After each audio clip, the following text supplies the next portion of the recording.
We zitten in een tuinhuisje die wij gebouwd hebben hier op de camping. Die hebben wij een beetje omgetoverd tot een muziekhok, zo maar te zeggen.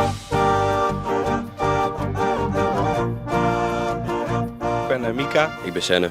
En samen zijn jullie? Two Left Shoes. We hebben beide een diagnose autisme. Daarnaast heb ik nog ADHD en we hebben ook beide Tourette's. En vandaar ook de naam Two Left Shoes, dus twee linker schoenen. Toen wij klein waren, toen hebben we altijd al instrumenten eigenlijk mogen en moeten wel spelen. Omdat we wel gewoon moesten groeien erin, zeg maar. Wat voor soort muziek maken jullie eigenlijk? Ja, is dat in een hokje te drukken? Nou ja, het grootste hokje, of het grootste genre, is indie. Dat houdt in dat het vanuit een thuisstudio is gemaakt. Alles naast de drums is allemaal live ingespeeld of ingezongen. Just trying